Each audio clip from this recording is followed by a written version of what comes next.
Thanks, Sean. Thanks everybody for having me here. I'm going to fly through this quite quickly just to catch up in time, I think. But just a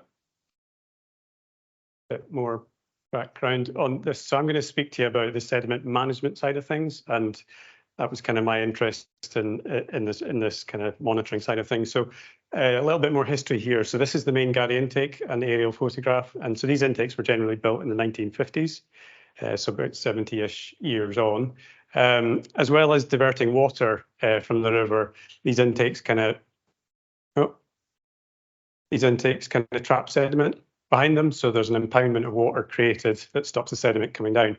Now, in this scheme, most of these intakes actually spill water in high flow, so the sediment doesn't get passed down the river, but you still get the high energy water going down the river in the spate events, and that is capable of moving sediment downstream, but the sediment isn't getting there. So what SSE have been doing more recently, so what we think, we're not entirely sure about this, but what we think is since these things were built, for maintenance purposes, the sediment was removed from the impoundments, but it wasn't reintroduced to the river downstream, so it was taken away and used for other things. So more recently, the sediment has been reintroduced downstream.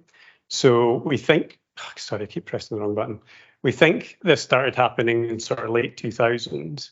So we've got sediment build-up in the head pond, and then actually in this aerial photograph, there is evidence of previous sediment management. There's a stockpile of sediment there downstream. I think that was probably done, like I said, 2009 or something like that. And we think that was probably about the first time it was done. What we're interested to know is there was a operation done in 2017. So the head pond was cleared and that sediment was reintroduced in a big stockpile downstream. So what the purpose of the monitoring was, two main things really was, firstly, to obviously track what was happening with the river morphology downstream as a result of reintroducing the sediment. But also a secondary aim was to try and figure out if this was the best way of doing sediment management. I think it's acknowledged that reintroducing sediment downstream is the right thing to do. How you do that is another question. So this was an opportunity to try and figure out, is the way it's currently being done the right way to do it, or is there other ways to do it? So we'll crack on through and try and answer those questions. So yeah, in 2017, sediment was moved. That's the main Garry intake. They did sediment management, but they also did sediment management at the Edendon, which is a tributary that comes in about a kilometre and a half downstream. So what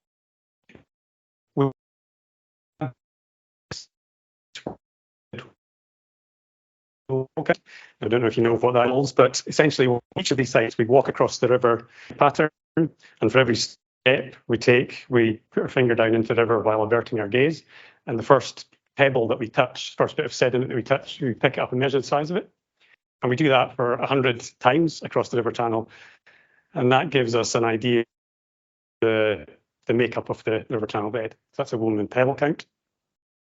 As well as doing the pebble counts, at each of these sites, we did repeat aerial photography, which you'll see has come in quite useful.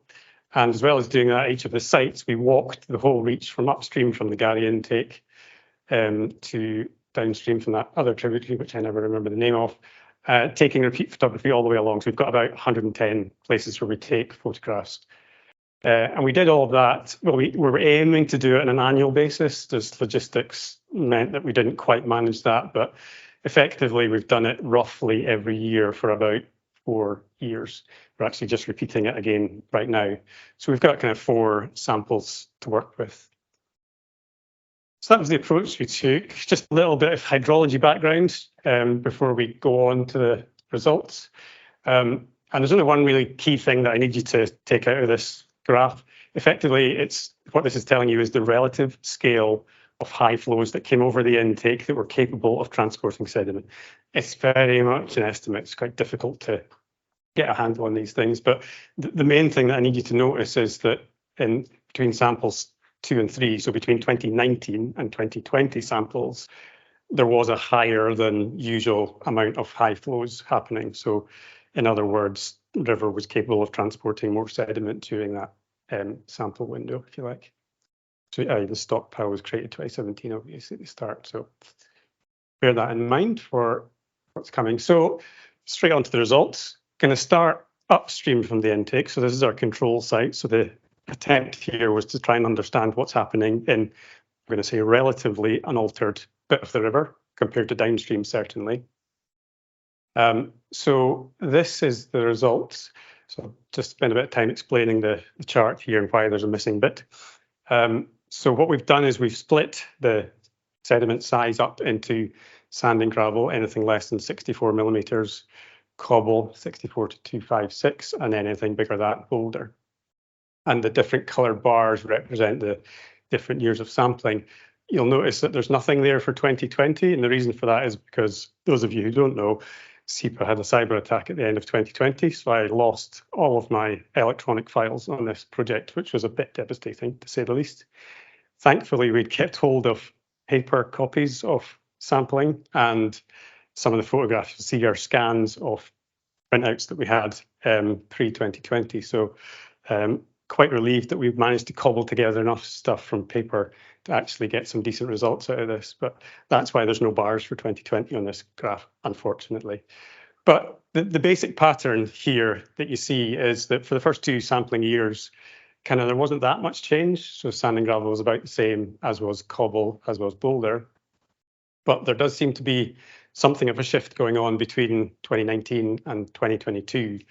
In other words, the sand and gravel seem to have increased a little bit, and the cobble size stuff has reduced. Boulder is a little bit up, not too different. So I'll maybe show you some pictures to put that into a bit more context. So 2018 picture, I'm not sure how well you're going to see this from the back of the room, I'm afraid. But the red circles I've put up there are roughly the same bit of the riverbed. And for those of you near the front, you'll be able to see that 2022, there's a very obvious pile of gravel has appeared in the river there. The other thing to notice here is in the other circle is that in 2018, that it was pretty bare there, but in 2022, there's a patch of sand and silt sitting in the bank. And our memory of 2020, when we turned up to the site, was it was just covered in silt and sand. It was very striking. So what we think, or what's happening at this site is there's initial coarsening was happening, but it wasn't that significant really. But then there seems to be a possible slug of sediment coming through from upstream. So we're seeing the silt and sand passing through 2020, and then we're seeing the gravel passing through the last time we sampled in 2022. So it'll be interesting to see what's happening when we go back this year. Interestingly, no significant accumulation in the head pond yet, so nothing that we would maybe go back to SSE and say it's time to empty your head pond again. So just to get a little bit more of why that's happening, perhaps, this is a map of upstream from the intake. So the intake's right, bottom right of the map there. And the aerial image of that shows a couple of things that are quite interesting. The first thing is that there's a point in the river just downstream from that tributary there where it seems obvious that the riverbed has changed. So there seems to be a significant input of mobile sediment on the riverbed there. And that's I think, coming from these tributaries that are on the east side of the river at that point, or north side if you want. So there's obvious sources coming from the tributaries, and we're going to focus in on that one there and zoom right in on that bit of river there. So this is what that looks like close up, and this is quite steep landscape. So the river's steep, but you've got valley sides here. Sorry, my hand's really shaky. The height difference between the top of the valley and the bottom of the river there is about 20 to 25 meters. So these valley sides are really steep. And the material that is in the valley side there is quite erodible sand and gravel material. So that eroding cliff there is about 12 to 30 meters high. And you can imagine how much material can come in when that erodes. So what I did there is put a line on where the river was in 2018. I'm just going to jump forward to 2021 and keep your eye on that eroding cliff, particularly the downstream end of it, and compare what happens between these two photographs. So obviously there was some quite big flood events during that period, and that river shifted quite dramatically into that valley side, and obviously would have released a huge amount of sediment into the river downstream. So there is no shortage of sediment that could come down into the Garry intake, and it's probably happened historically as well. And it might be that it happens episodically based on these landslip events that happen every now and again. So that was upstream. Downstream, the first sample site downstream from the main Garry intake. Look at the results there. Thankfully, we managed to recover our paper map for 2020 for that one. So you can see, again, there's quite a dramatic jump between what's happening 2018, 2019 to 2020. So in 2018, 2019, we appear to have quite a lot of sand and gravel on the riverbed. And then something happened and there was a step change there. It's far clearer, I think, even clearer than that to see in pictures.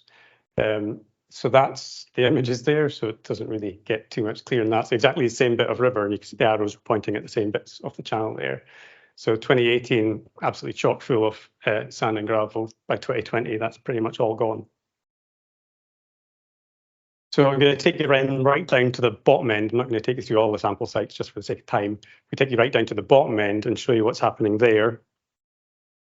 Again, unfortunately, we don't have our 2020 paper map here, which is actually quite unfortunate here because it would have been potentially quite revealing. This is based purely on memory, but our memory of the site was it probably looked something like that.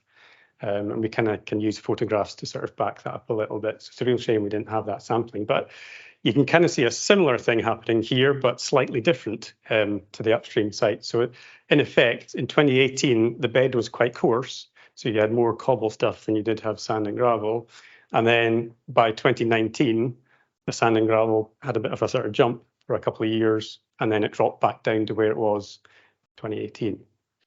So effectively, yeah, that's just pictures to, again, from back. I'm not sure how good that will be, but hopefully you can see here it's basically cobbly bed in 2018 and pretty much gravel, sand and gravel in 2019. And again, it was quite striking when we turned up to do the sampling. It's like, wow, this is really quite different. So conclusions from all of that. So the stockpile that was created in 2017, I'm talking about the main Garry intake and the Edendon here as well. These seem to have been exhausted. They were massive stockpiles of gravel, and they seem to have been exhausted, or at least what the river could access and pull into the river has been exhausted within about 2 to 3 years. This seems to have created a slug of sediment, a wave of sediment that come down through the river. So we saw that wave had already moved down 2018 to our first sample site, but it hadn't yet reached the bottom of our sampling, but then it did get there eventually. And then the leading edge of that seemed to travel roughly 1 to 1.5 kilometers a year, and roughly the same for the receding edge of that slug. So it appears like if you do it this way, a massive pile of gravel into the river, it gives you plentiful gravel substrate in a slug of sediment that's moving downstream for 1 or 2 years, and then it just passes through and you're pretty much back to where you were. So I guess the question there is that artificially finer than the natural bed would be? Would the riverbed actually be somewhere between the two extremes that we've observed? I'm thinking it probably is, but we're not quite sure about that. So based on all of that, I guess our conclusions are what should we be doing, or what could SSE possibly be doing to help this process maybe get a more consistent supply of sediment? So we're thinking about different ways of doing that sediment management. Obvious things like digging out the head pond more often, and not maybe creating a massive stockpile that all gets shoved in at once, but actually creating a stockpile that little bit can get put in at a time and maybe go and push some more in on an annual basis or something like that. That's some of the sort of more simple ways of doing it. Other perhaps more complicated things might be actually looking at the intake. So there's no facility on this intake to essentially sluice material. So you can open a massive gate in a flood event and just let the sediment go. The intake at Garry can't do that. So one of the questions is, well, you know, what's the cost benefit of actually just rebuilding that intake so you can do that? You just, in a flood event, you just open the gate and the gravel just passes through. So those are all questions that we need to answer. And the final thing is we're also thinking about potentially, okay, how do we slow stuff down in the river downstream? So potentially, you know, placing large wood strategically that the gravel won't just whoosh through, it'll get held up behind these bits of large wood. So I think that's me. Oh, and yeah, we're just going to keep monitoring this as we change the technique. That's me.